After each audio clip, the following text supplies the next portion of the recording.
So in this training, we're going to learn what to do for animal and human bites. There are different considerations between animal and human bites. However, general first aid care is going to be the same for both. So first, let's talk about minor wounds. Minor wounds are when a bite causes maybe teeth marks, bruising, or scratches.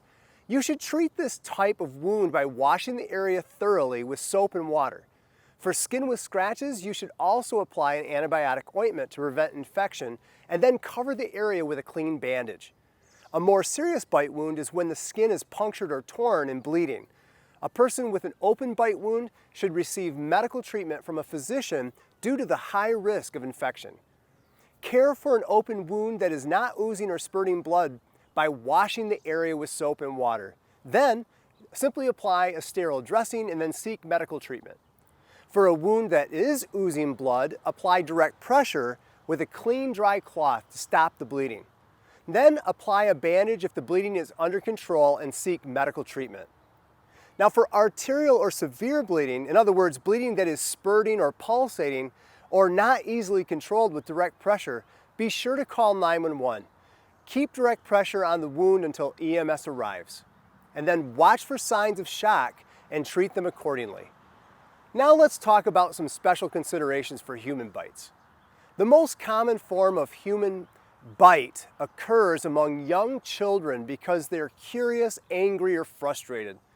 Children and their caretakers, such as in daycare centers, are the most at risk for bite wounds.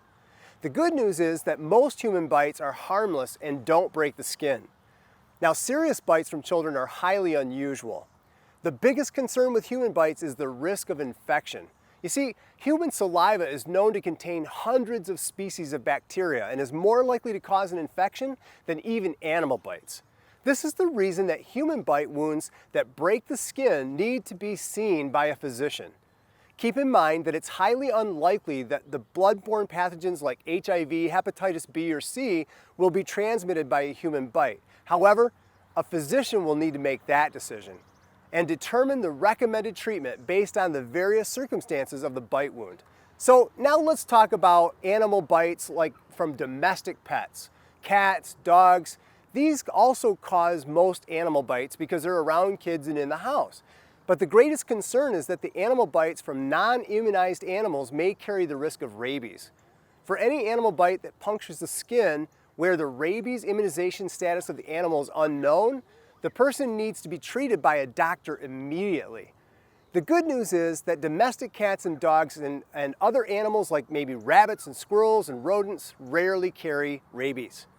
Rabies is more common among wild animals like raccoons, skunks, foxes, and bats. In fact, bats are the most common rabies carriers.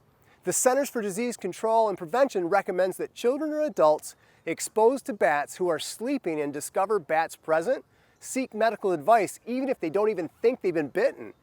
This is because bat bite marks are hard to see. Now, for both human and animal bites, tetanus is a concern. If a person's last tetanus shot was more than, say, 5 years ago and a bite wound is deep, a doctor may recommend a booster shot. So in summary, follow general first aid principles for bleeding and infection control for animal and human bites. Make sure the scene is safe before approaching a victim and care for injuries is needed. Aftercare for a bite wound includes watching for the signs of infection, which include swelling, redness, increased pain, and oozing pus. A person should see a doctor immediately if these signs of infection develop.